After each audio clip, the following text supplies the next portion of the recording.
So today we're talking about segmentation.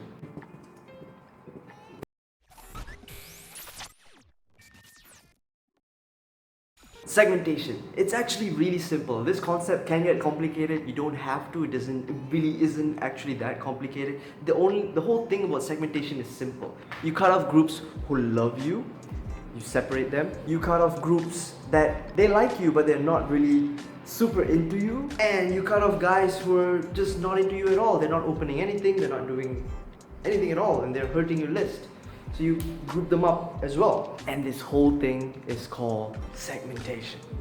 So with segmentation, what can you do? Spike open rates, spike revenue per email, drastically reduce unsubscribes and spam rates. Why does this happen? Why does it work so well? Because of three things. So I'm gonna go into how you can segment after this, but right now I'm gonna go into why you should segment, because if you don't understand something, you're not gonna do it no matter how detailed the instructions are. So let's get into it. Number one, relevancy.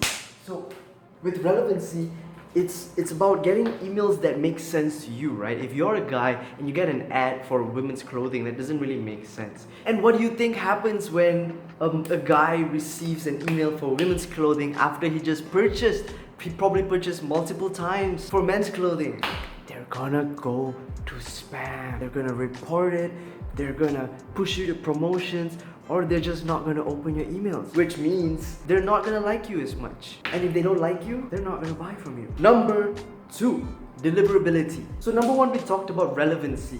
Why segmentation is great for the user. If the user loves it, he responds with the actions that reward the business, that reward your emails, and therefore helps you make more money and helps your emails get more open rates. But there's another side of it as well. Deliverability just means how well Gmail or Hotmail, whoever your ESP or email service provider is, how well they perceive you, how well they think you're behaving, how good you are. There's a lot of people who don't send emails properly. They just blast it out unethically. You hate blast, I hate blast, and there's a lot of people blasting things out. So that's why Gmail has to step it up. Gmail, Hotmail, Yahoo, they have to just step it up, right? And so if you behave even a little bit like that, you're gonna get punished by Gmail. So on one end of it, it's for the customer, on the other end, it's also for the service provider, which is why you should segment as well. Number three, optimization. So the thing about optimization is it's all about getting better results. It's all about being in control of the email marketing process, right?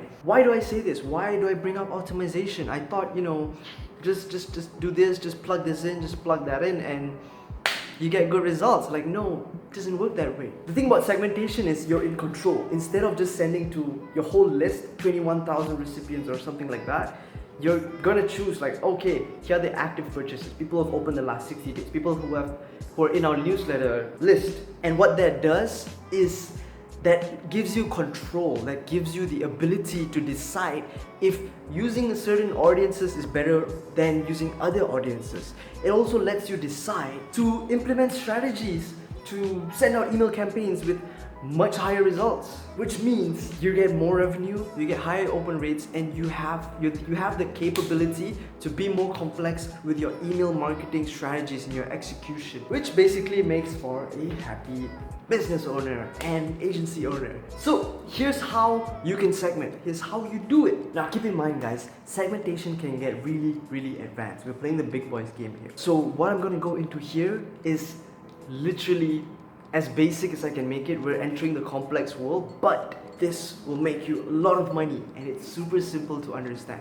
Just implement even a little bit and you're gonna see major returns. So you can segment people based on a lot of things, right? Their behavior, where they live, how old they are, what they've done, what they've had for breakfast, and all of that. I wouldn't be surprised if you could actually see what they have for breakfast. But yeah, let's get into it. Three things to get started with segmentation: purchasing behavior, demographics, and product category. So with purchasing behavior, it's basically if they've purchased before, you group the people who have never purchased from you before, the ones who purchased from you once, and the ones who purchased from you more than once. That's it, simple. Or even the ones who have abandoned your cart. Simple. Have these different segmentations and have different flows for each of them. Demographics: age, gender, occupation, doesn't matter. Just split it. If you're a fashion, just simply split from men to women, babies to teenagers, something like that. And for product categories, it's simple. Like if you have different products, so let's say you're a supplement company, right? One for fat loss, one for just overall health and wellness, one for immunity,